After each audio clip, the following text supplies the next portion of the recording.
स्वागत है आपका मेरे चैनल रॉकेट मैथ्स पे। अगर आपको बनाने हैं प्रोबेबिलिटी के कंसेप्ट्स इजी ब्रीजी तो देखिए इस वीडियो को एंड तक। आज के इस वीडियो में हम पढ़ेंगे कंडीशनल प्रोबेबिलिटी, मल्टीप्लिकेशन थ्योरम और इंडिपेंडेंट इवेंट्स। देखेंगे कि कैसे एक कंसेप्ट दूसरे कंसेप्ट को लीड करता है और दूसरा कंसेप्ट थर्ड कंसेप्ट को लीड करता है। सबसे पहले conditional probability. Conditional probability of an event E given F। ये जो स्लैश है बच्चों, इस स्लैश का मतलब है गिवन। इसका मतलब है ये इवेंट F हो चुका है, उसके बाद आपको प्रोबेबिलिटी ऑफ E पता करनी है, उसको हम कहते हैं कंडीशन। ये कंडीशन लगा दिए हमने यहाँ पे। So the first formula of conditional probability is to find probability of E given F has already occurred, and that will be given by the formula probability of E intersection F upon probability of F. इसके बाद में अगर ऐसा हो जाए कि E has already occurred और फिर probability of F given E आपको पता करनी हो, तब हम इस फॉर्मूले का इस्तेमाल करते हैं probability of E intersection F upon probability of E। यहाँ पे आप ध्यान दीजिए कि जब F हो चुका है तो डिनोमिनेटर में है probability of F, और जब E पहले हो चुका है तो डिनोमिनेटर में है probability of E। Conditional probability की कुछ प्रॉपर्टीज हैं जो यहाँ लिखी हुई हैं कि probability of S given F is 1। S मतलब sample space, and so is the probability of F given F। ये सर्टेन इवेंट्स होते हैं, इसका कुछ ज़्यादा खास काम होता नहीं है, लेकिन ये जो सेकंड प्रॉपर्टी है ये बहुत यूजफुल है। ये प्रॉपर्टी है probability of A union B given F has occurred, and that is probability of A given F plus probability of B given F minus probability of A intersection B given F। ये जो formula है ये आप अगर याद हो आपको तो आपने A यूनियन B की प्रोबेबिलिटी पढ़ी थी क्लास 11 में, जो कि होता है probability of A plus probability of B minus probability of A intersection B। इसी फॉर्मूले में अगर आप गिवन F लगा दें तो फिर ये हो जाएगा probability of A given F plus probability of B given F minus probability of A intersection B given F। इस प्रकार से ये फॉर्मूला बन जाता है बच्चों। थर्ड है प्रोबेबिलिटी ऑफ E कॉम्प्लीमेंट। ये है E complement given F, that is 1 minus probability of E given F। अगर आपको याद हो तो क्लास 11 में आपने पढ़ा था प्रोबेबिलिटी ऑफ नॉट E यानी E कॉम्प्लीमेंट होता है 1 माइनस प्रोबेबिलिटी ऑफ E। उसी से हमारा ये फॉर्मूला बना है। बढ़ते हैं आगे और एक क्वेश्चन सॉल्व करते हैं इस फॉर्मूले पे बेस्ड। इस क्वेश्चन में it is saying that a family has 2 children. What is the probability that both the children are boys given that at least one of them is a boy. यहाँ पे आपको ये देखना है कि गिवन दैट के आगे क्या लिखा हुआ है। देखिए गिवन दैट के आगे ये है, एंड जो उसने व्हाट इज द प्रोबेबिलिटी के आगे लिखा है वो भी आपको नोटिस करना है। वो है both the children are boys. So इसमें से एक है इवेंट E और एक है इवेंट F। देखते हैं पहले इस वाले एक्सपेरिमेंट का सैंपल स्पेस क्या होगा। Because the family has 2 children and they can be boys और गर्ल्स, इसलिए इसका सैंपल स्पेस होगा boy boy, boy girl, girl boy या फिर गर्ल गर्ल। इसका सैंपल स्पेस हो सकता है।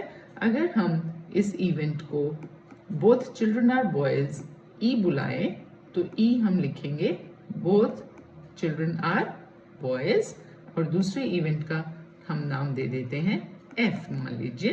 तो F हमारा है at least one of them is a boy, at least one of them is a boy।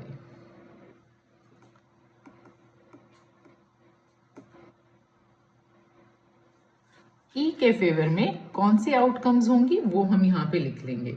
Both are boys के फेवर में सिर्फ ये एक आउटकम है, जबकि F जो कि एटलीस्ट 1 बॉय है के फेवर में बोथ बॉयज भी होंगे एंड 1 बॉय आउटकम भी इसके फेवर में होगा। अब हम लिख लेंगे E इंटरसेक्शन F ये सिंपली जैसे हम इंटरसेक्शन लेते हैं दो सेट का, उसी प्रकार से आपको इसका इंटरसेक्शन लेना है। अब हम फॉर्मूला लिखेंगे। Since probability of E given F is given by the formula probability of E intersection F divided by probability of F। ये फॉर्मूला यहाँ पे लगाने से मुझे मिलेगा probability of E intersection F। आप देख सकते हैं one outcome is in favor of E intersection F and sample space में आपके पास थे 4 elements, इसलिए उसकी probability हो गई 1/4।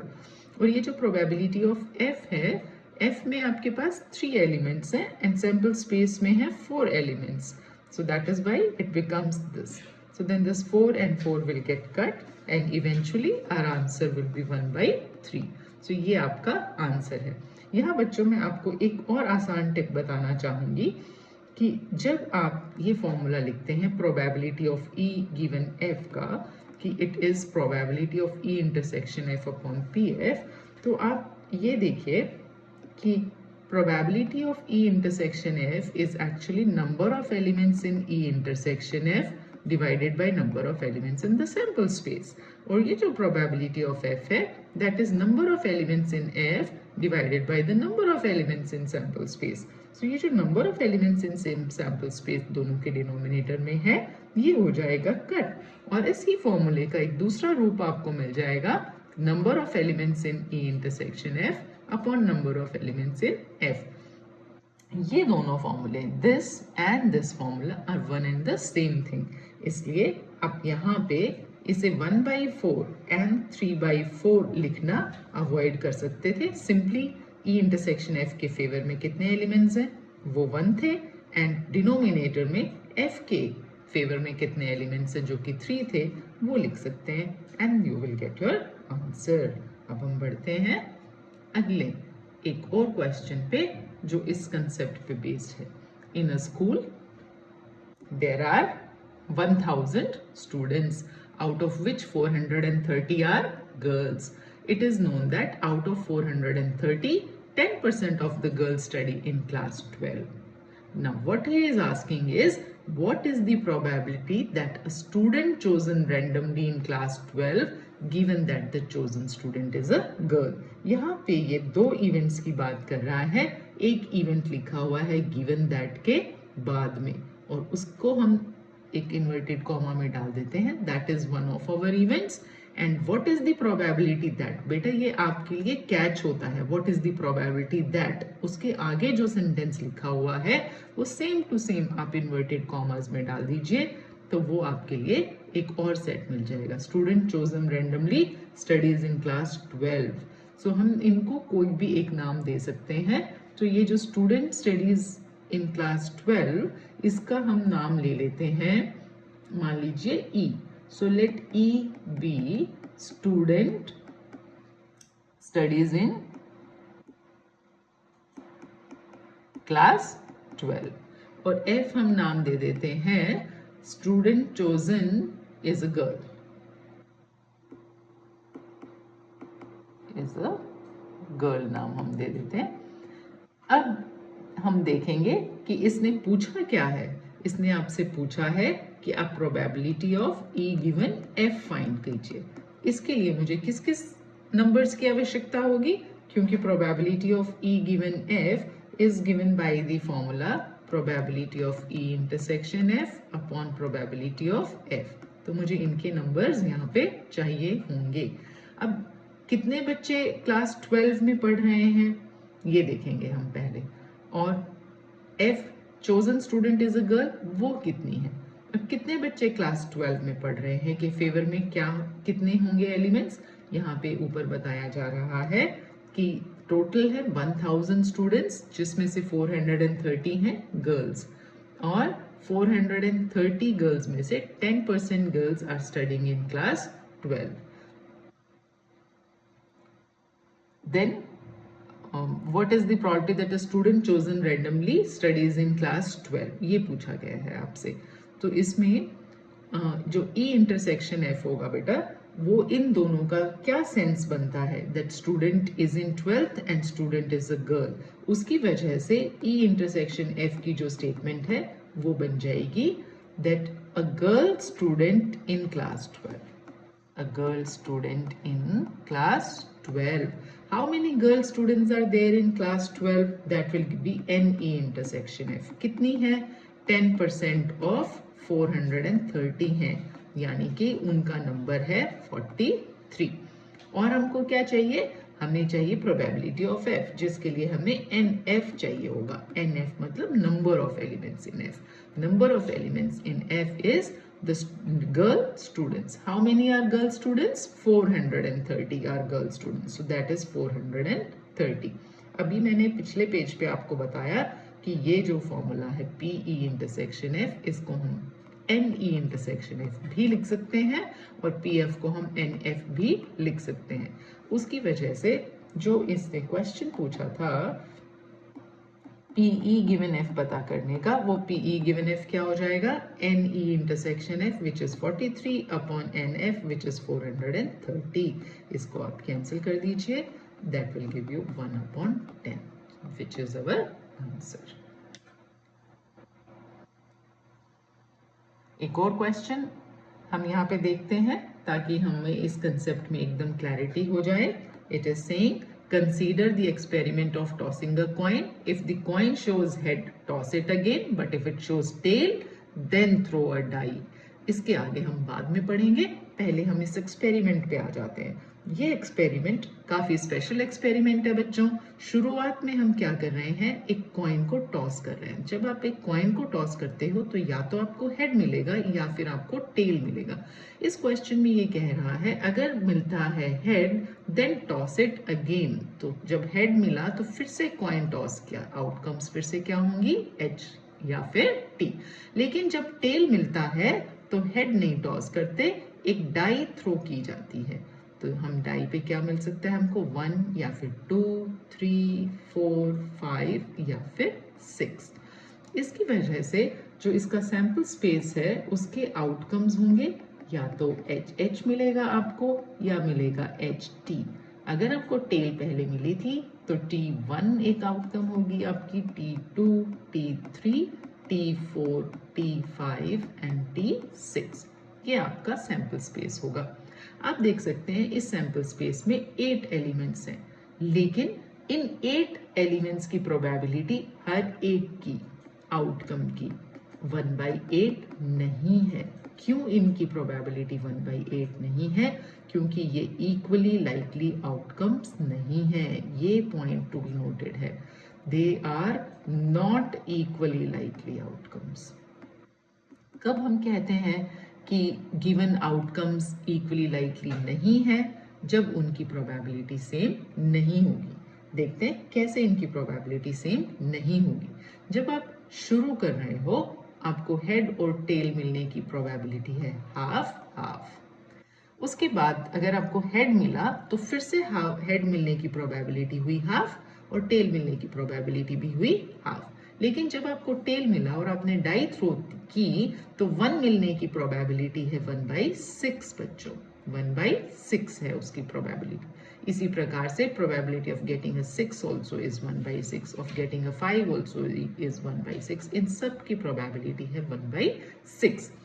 इस तरीके से अगर मैं कहूँ प्रोबेबिलिटी ऑफ एच एच क्या होगी, तो प्रोबेबिलिटी ऑफ एच एच होगी half into half by multiplication theorem, वो होती है 1/4। ऐसी यही सेम प्रोबेबिलिटी होगी एच टी की। लेकिन अगर आप प्रोबेबिलिटी ऑफ T1 जानना चाहो तो प्रोबेबिलिटी ऑफ T1 होगी, T की प्रोबेबिलिटी पहले हाफ थी और 1 फाइंड करने की प्रोबेबिलिटी होगी 1/6 यानी कि 1/12। और यही सेम 1/12 प्रोबेबिलिटी होगी जब आपको T2 आउटकम मिलेगी या फिर आपको T3 आउटकम मिलेगी या फिर आपको T4 मिले या T5 या फिर T6। इन सब की प्रोबेबिलिटी 1/12 होगी। तो क्लियरली इस S में इन 2 आउटकम्स की सेम प्रोबेबिलिटी है एंड रिमेनिंग 6 आउटकम्स की सेम प्रोबेबिलिटी है। अब देखते हैं आगे इस क्वेश्चन में वो क्या पूछ रहे हैं हमसे। Find the conditional probability of the event that the die shows a number greater than 4 given that there is at least one tail। अब तक बच्चों आपको ये पता चल गया होगा कि हम इनमें से जो फाइंड द प्रोबेबिलिटी के आगे लिखा हुआ है उससे एक इवेंट ले लेंगे। मान लीजिए मैं इस इवेंट का नाम देती हूँ ई, और जो गिवन दैट के आगे लिखा हुआ है इसे एक और नाम दे देंगे। मान लीजिए इस इवेंट का नाम हम रख लेते हैं F, that there is at least one tail. तो बच्चों, जो डेफिनेशन है कंडीशनल प्रोबेबिलिटी की, उसको ध्यान में रखते हुए हमें यहाँ पे पूछा गया है probability of E given F find करने के लिए।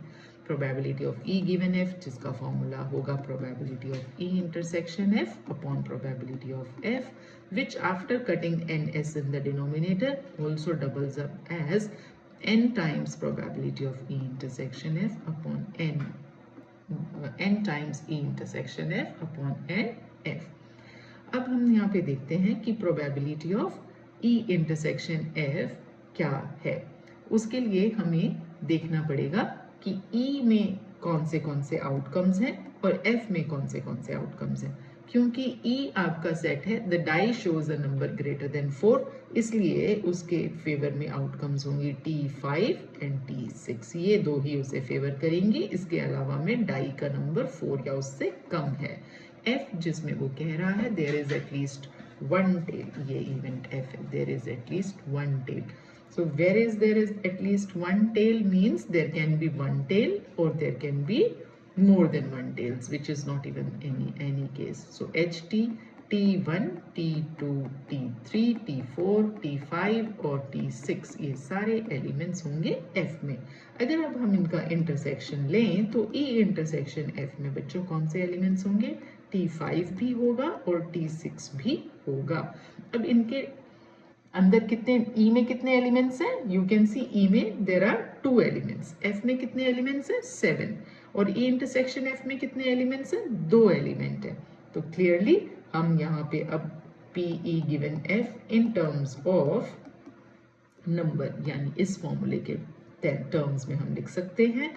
न्यूमरेटर में आएगा 2 और डिनोमिनेटर में आएगा F में कितने एलिमेंट्स हैं यहाँ पे बच्चों? 7। सो आपका आंसर आ गया 2/7। इस क्वेश्चन को आप इस कब एक्सपेरिमेंट की जो आउटकम्स हैं वो नॉट इक्वली लाइकली होती हैं के लिए भी याद रखिएगा। जो नेक्स्ट कंसेप्ट आपका प्रोबेबिलिटी चैप्टर में है बच्चों, वो है मल्टीप्लिकेशन थ्योरम ऑन प्रोबेबिलिटी। ये जो मल्टीप्लिकेशन थ्योरम ऑन प्रोबेबिलिटी है, ये बहुत ही आसानी से हम जो प्रीवियस स्टेप में हमने कंडीशनल प्रोबेबिलिटी का फॉर्मूला पढ़ा है उससे डिराइव कर सकते हैं। कंडीशनल प्रोबेबिलिटी में हमने पढ़ा कि probability of E given F is this. इसमें से हम बड़े ही आराम से इसके लिए सॉल्व कर सकते हैं probability of E intersection F। जब हम E इंटरसेक्शन F कहते हैं तो हम उससे हमारा मतलब है probability of E and F। So from this result we can write probability of E intersection F as probability of F into probability of E given F। अब ये जो formula probability of E intersection E given F का था बच्चों, ये हमने 2 प्रकार से देखा था। दूसरे प्रकार से ये तब है जब probability of F given E हो। तो जब probability of F given E था तब भी ये फॉर्मूला आपके पास में न्यूमरेटर में E इंटरसेक्शन F देता था, डिनोमिनेटर में P ऑफ E है। तो यहाँ से अगर हम E इंटरसेक्शन F के लिए सॉल्व करें बच्चों तो हमें मिलेगा probability of E intersection F is probability of F given E into probability of E।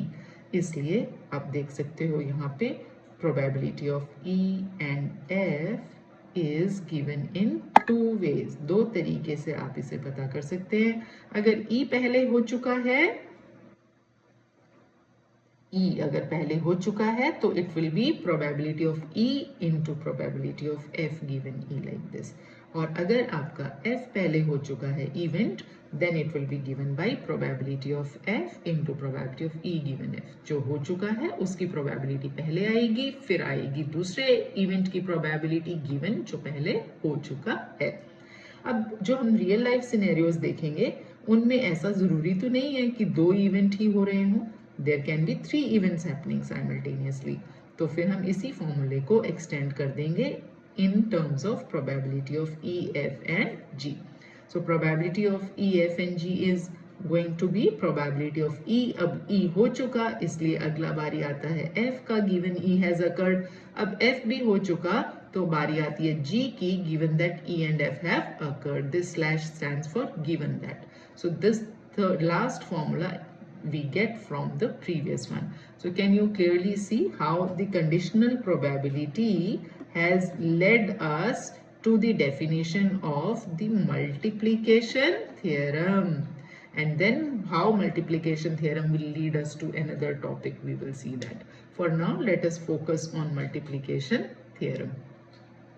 Let's solve some questions on multiplication theorem first, and that for that let's consider this question. It's a very good question given in your textbook exercise. It says a box of oranges is inspected by examining 3 randomly selected oranges drawn without replacement. तो हम orange को वापस replace नहीं कर रहे हैं एक बार draw कर देने के बाद. अब ये कह रहा है if all the 3 oranges are good the box is approved for sale, otherwise it is rejected. अगर तीनों ऑरेंज अच्छे मिलते हैं तो ही अप्रूव होता है, नहीं तो वो रिजेक्ट हो जाता है. अब इसने आगे फाइंड करने के लिए बोला है probability that box containing 50 oranges out of which 12 are good and 3 are bad will be approved for sale. सबसे पहले तो बच्चों हम ये देखेंगे कि इस बॉक्स में ऑरेंज थे कितने. इसमें थे 15 ऑरेंज. इन 15 ऑरेंजेस में कितने अच्छे थे? 12 कह रहा है अच्छे ऑरेंजेस थे. तो बुरे कितने हो गए? 3. सो हमने इसका बाइफर्केशन लिख लिया. अब हमसे उसने पूछी है probability that the box will be approved for sale. So हमें पता करनी है probability of box is approved for sale. ये जो प्रोबेबिलिटी है that box is approved for sale, ये हमारी मैथमेटिकली बन जाएगी कि हमें तीनों ऑरेंज गुड मिले हैं तभी ना वो अप्रूव हुए है सेल के लिए. सो इसको फाइंड करने का मतलब है हमें फाइंड करनी है probability of a good orange and a good orange and again a good orange. So जो इसकी प्रोबेबिलिटी है फर्स्ट गुड ऑरेंज की, क्योंकि 12 गुड ऑरेंजेस हैं इन 15 गुड ऑरेंजेस, तो फर्स्ट गुड ऑरेंज फाइंड करने की प्रोबेबिलिटी होगी 12/15. इसके बाद दूसरा ऑरेंज जब हम ड्रॉ कर रहे होंगे बच्चों, तो एक ऑरेंज ऑलरेडी बॉक्स में से घट चुका है, तो अब हमारे बॉक्स में है 14 ऑरेंजेस और अच्छे ऑरेंज हमारे पास अब बचे हैं 11, क्योंकि 1 good orange has already been drawn. अब हमारे पास बच्चों बॉक्स में बच गए हैं 13 ऑरेंजेस और अच्छे ऑरेंजेस अब हमारे पास बचे हैं केवल 10. So can you see that the application of multiplication theorem is so easy? It is like so simple. When you see it mathematically, it can look like cumbersome. काफी मुश्किल आपको वो दिख सकता है फॉर्मूला लिखा हुआ. जब हम फॉर्मूले को लिखते हैं probability of E intersection F intersection G is probability of E into probability of F given E into probability of G given E and F. E and F में बेटा ये इंटरसेक्शन को हम ड्रॉप करके EF को ऐसे continuity में भी लिख सकते हैं, इसका भी सेम मीनिंग होता है. तो अब आप देखिए इस फॉर्मूले को और फिर देखिए इस सॉल्यूशन को. देखिए इस फॉर्मूले को के कंपैरेटिवली ये सॉल्यूशन कितना आसान लग रहा है और अब आपको ये फॉर्मूला समझना भी और आसान हो जाएगा.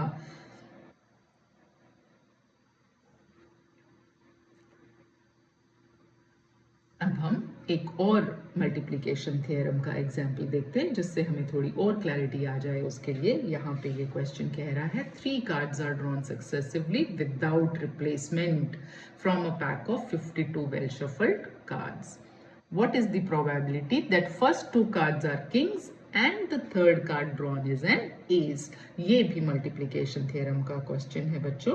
अब हम जैसे हमने ऑरेंजेस के लिए लिखा था वैसे ही यहाँ कार्ड्स के लिए लिखेंगे. जब हमारे पास 52 वेल शफल्ड कार्ड्स हैं तो उनमें से किंग कितने होते हैं बच्चों? 4 किंग्स होते हैं. एस कितने होते हैं? 4 एस होते हैं. और बचे हुए जितने भी कार्ड्स हों उसमें हमारा इंटरेस्ट नहीं है. बाकी बचे हुए कार्ड्स हो गए हैं 44. सो 44 आर सम अदर कार्ड्स. अब इसने क्योंकि बात की है किंग ड्रॉ करने की और एस ड्रॉ करने की, तो हम उस पे अपना फोकस ज़्यादा रखेंगे. इस क्वेश्चन में उसने पूछा है कि आप बताइए कि probability of king king and then ace क्या है. सो बच्चों पहला कार्ड जो आपका ड्रॉ हो रहा है वो है किंग. शुरुआत में आपके पास कितने किंग मौजूद हैं? 4 हैं। कितने में से? 52 में से। तो पहले किंग को ड्रॉ करने की प्रोबेबिलिटी होगी 4/52। जब आपने एक किंग निकाल लिया तब टोटल कार्ड्स अब आपके पास बच गए हैं 51, और क्योंकि आपका पहला कार्ड था किंग, इसलिए अभी किंग आपके पास बचे हैं 3। अब बच्चों आपके पास टोटल कार्ड्स केवल 50 बच गए हैं, और एस अब बारी आई है एस की, तो चारों के चारों एस इंटैक्ट थे, सो एस ड्रॉ करने की प्रोबेबिलिटी हो जाएगी 4/50। तो आप देख सकते हैं कैसे हमने पहली प्रोबेबिलिटी को मल्टीप्लाई किया सेकेंड से, फिर से मल्टीप्लाई किया, इसीलिए इसे मल्टीप्लिकेशन थ्योरम बोलते हैं। इसको आप अब सिंप्लीफाई कर लीजिए and that will give you the answer. अब हम प्रोबेबिलिटी चैप्टर का एक बहुत इंपॉर्टेंट कंसेप्ट पढ़ेंगे जिसे हम कहते हैं इंडिपेंडेंट इवेंट्स। सो आज का जो थर्ड कंसेप्ट मैंने आपको प्रॉमिस किया था, इजी ब्रीजी बन जाएगा आपके लिए, वो था इंडिपेंडेंट इवेंट्स। अब ये इंडिपेंडेंट इवेंट्स आता है आपकी मल्टीप्लिकेशन थ्योरम से। जैसे मैंने पहले आपको बताया था, कंडीशनल प्रोबेबिलिटी ने आपको लीड किया किसमें? मल्टीप्लिकेशन थ्योरम ने, और मल्टीप्लिकेशन थ्योरम आपको लीड कर देगी इंडिपेंडेंट इवेंट्स में। तो यहाँ पे हम आए हैं इंडिपेंडेंट इवेंट्स में। कंडीशनल ने दिया मल्टीप्लिकेशन थ्योरम, और multiplication theorem now will lead to independent events. अब इंडिपेंडेंट इवेंट्स किस प्रकार से मल्टीप्लिकेशन थ्योरम हमको देती है? मल्टीप्लिकेशन थ्योरम कह रही है कि probability of E and F is probability of E into probability of F given E. So ये जो probability of F given E कह रहा है, ये E हो चुका then probability of F, लेकिन अगर E और F की occurrence independent होगी तो ये जो term है ये केवल probability of F में reduce होके रह जाएगी। इसलिए आपको independent event का होने का फॉर्मूला मिल जाता है इससे, मल्टीप्लिकेशन थ्योरम से, and you get probability of E intersection F is equal to probability of E into, ये यहाँ आ गया है, I will write it here for you, into probability of F. This is the definition of independent events children. So two events are independent if they satisfy this definition, that probability of E intersection F is PE into PF. और अगर हमारे पास ये condition events दो satisfy नहीं करते तो हम उन इवेंट्स को बुला देते हैं डिपेंडेंट इवेंट्स। यहाँ पे एक बहुत ही इम्पॉर्टेंट नोटवर्दी चीज़ है, जो है कि समटाइम्स बच्चे इंडिपेंडेंट इवेंट को म्यूचुअली एक्सक्लूसिव इवेंट से कंफ्यूज कर लेते हैं, और ये काफ़ी ज़्यादा ऑफन हो जाता है ऐसा confusion.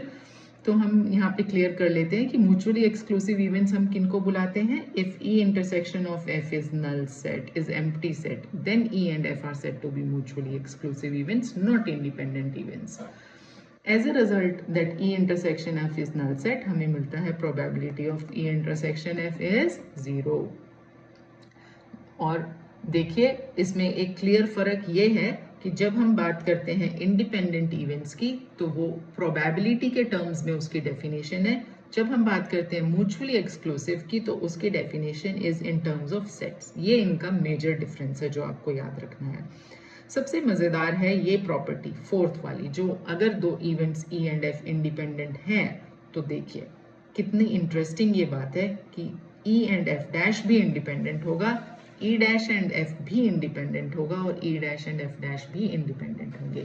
E dash F dash से यहाँ पे हमारा मतलब है नॉट E नॉट F, या फिर E complement and F complement. अब हम यहाँ पे इस एग्जाम्पल को देखते हैं। ये जो एग्जाम्पल है बच्चों, इसमें ना 2 नंबर के लिए आपको ये पूछा जा सकता है, बहुत इंपॉर्टेंट है ये प्रूफ। इस इंडिपेंडेंट की डेफिनेशन को इस्तेमाल करके ये होता है, ये है if A and B are independent then the probability of occurrence of at least one of A and B is given by 1 minus PA dash into PB dash. So बच्चों ये जो इसने बोला है यहाँ पे, इसका मतलब है आपको क्या प्रूव करना है? आपको यहाँ पे प्रूव करना बनता है कि probability of A union B is 1 minus probability of not A into probability of not B. कब? जब A and B क्या दिए हुए हैं आपको? इंडिपेंडेंट। तब आपको ये प्रूव करना है। क्यों मैंने यहाँ पे A यूनियन B लिखा? देखिए यहाँ पे आप देख सकते हैं कि एटलीस्ट A एंड B को हम मैथमेटिकली कैसे लिखते हैं? A union B। So at least A and B को हमने लिखा A यूनियन B। और क्योंकि हमें पता है probability of A union B का फॉर्मूला क्या होता है? PA plus PB minus PA intersection B। हमने क्लास 11 में ही सीख लिया था।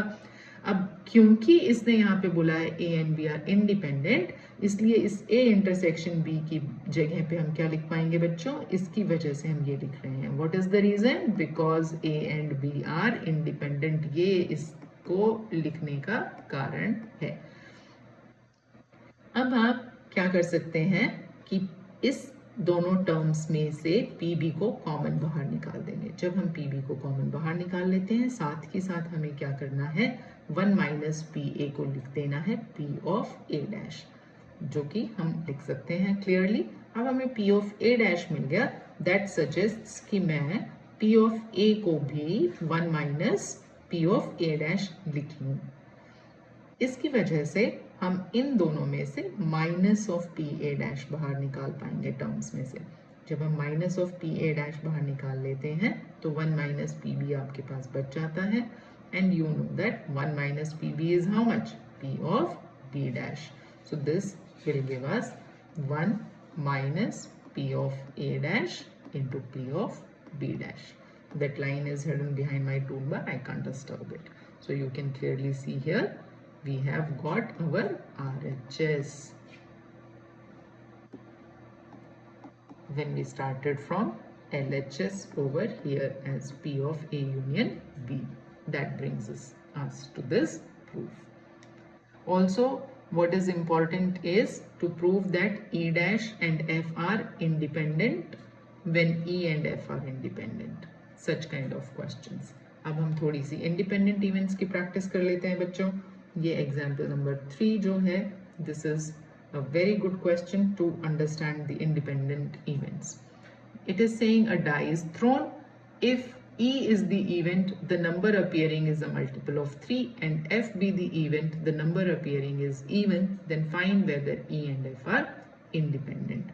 तो इसमें यहाँ ये डाई थ्रो करने की बात कर रहा है। तो जब डाई थ्रो हम करते हैं तो सैंपल स्पेस क्या होगा? लिख लीजिए यहाँ पे 1 2 3 4 5 6, ये आपका सैंपल स्पेस है। E जो इवेंट है इसने बोला है वो है the number appearing is a multiple of 3, उसकी वजह से E के फेवरेबल आउटकम्स हो गए 3 एंड 6। और F जो इवेंट है उसके फेवरेबल आउटकम्स हो जाएंगे द नंबर इज इवन की वजह से 2 4 एंड 6। इस वजह से E इंटरसेक्शन F आपका होगा सिर्फ 6। अब हम पता कर सकते हैं कि probability of E intersection F यहाँ पे क्या होगा, क्योंकि इंटरसेक्शन F में 1 एलिमेंट है एंड S में है 6 एलिमेंट्स, तो it will be 1/6। What will be the probability of E? Because 2 outcomes favor it and total there are 6 outcomes in S, it's going to be 1/3। इसी तरीके से हम P of F भी लिख सकते हैं। F में है 3 एलिमेंट्स उसके फेवर में, 6 है सैम्पल स्पेस में, which makes its probability 1/2। Now let us check whether probability of E intersection F is giving you the product PE into PF. Is that true over here? Yes, since because why is this true? Because 1/6 is 1/3 into 1/2, इसलिए ये true हो जाता है। और क्योंकि ये true है इसलिए हम कह सकते हैं E and F are independent events। इस प्रकार के क्वेश्चन बोर्ड में भी पूछे जाते हैं बच्चों और कॉम्पिटिटिव एग्जाम में भी पूछे जाते हैं। एनडीए में तो एक ऐसा क्वेश्चन आता ही आता है जिसमें आपको 2 इवेंट्स को चेक करना है वो इंडिपेंडेंट है या नहीं। क्योंकि ऐसे प्रकार के क्वेश्चंस बहुत ऑफन पूछे जाते हैं और इम्पोर्टेंट भी हैं, ना सिर्फ बोर्ड की एंगल से बल्कि कॉम्पिटिटिव एग्जाम के एंगल से। एक और हम ऐसा क्वेश्चन देख लेते हैं। ये क्वेश्चन कहता है an unbiased die is thrown twice. Let the event A be odd number on the first throw and B be the event odd number on the second throw. Check the independence of these events. पहले हम इसका बच्चों sample space ले लेंगे। Because the die is thrown twice, Therefore, the sample space will have 36 elements, which are going to be these. आपने बहुत बार ये वाला सैम्पल स्पेस लिखा होगा, एक बार और हम इस सैम्पल स्पेस के कुछ एलिमेंट्स को लिख लेते हैं. दिस इज एस बच्चों. अब हम देखते हैं ई जिसकी ये बात कर रहा है, कौन से इवेंट को हम ई मान के चलेंगे. इस इवेंट को odd number on the first throw को नाम हम दे देते हैं ई, और ये जो है odd number on the second throw, ई नाम हम नहीं देंगे, इसका नाम ऑलरेडी दे रखा है ए, तो इस इवेंट का नाम है ए, और बी इसने event odd number on the second throw को दे रखा है, सो इस इवेंट का नाम है बी. लेट अस सी कि हमारे पास ए में कौन से आउटकम्स फेवर करेंगे. सो ये जो ए इसने बोला है odd number on the first throw, उसके केस में हमारे पास पूरी फर्स्ट रो के एलिमेंट्स होंगे. Odd number on the first row में ये क्वालिफाई करता है. सेकेंड रो नहीं होगी, थर्ड रो फिर से इसके फेवर में क्वालिफाई करेगी, और उसके बाद फिफ्थ रो भी इसके फेवर में क्वालिफाई करेगी. पूरी फिफ्थ रो ए में आएगी.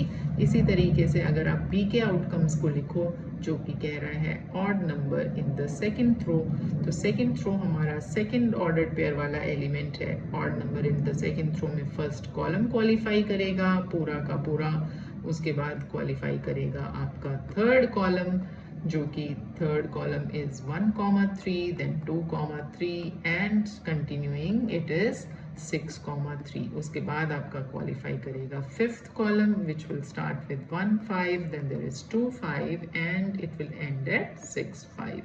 सो ये सारे के सारे एलिमेंट्स होंगे ए और बी में. यहाँ से हम क्लियरली देख पाएंगे कि ए इंटरसेक्शन बी में कौन से एलिमेंट्स होंगे. ए इंटरसेक्शन बी में वो एलिमेंट्स होंगे जहाँ पे दोनों ही ऑड है. फर्स्ट थ्रो पे भी ऑड नंबर मिल रहा है आपको, सेकंड थ्रो पे भी ऑड नंबर मिल रहा है. उसको क्वालिफाई बच्चों कौन से एलिमेंट्स करेंगे, फर्स्ट पे भी ऑड और सेकंड पे भी odd. So there will be 1, 1, there will be 1, 3 in it, then there will be 1, 5 in it. Then both are odd. Where else? In the second row both are not odd. Then in the third row you will have 3, 1 as odd, then 3, 3 is also odd, then 3, 5 is also going to be odd. Moving on, in the next row you are going to have 5, 1 odd, 5, 3 is also both odd, and 5, 5 is also both odd. When you go in the last line, because of 6, it is again not going to give you odd. So both are odd in these outcomes only. And now we can check what is the probability of A union B. बच्चों यहाँ पे आप probability of A union B पता लगा सकते हैं.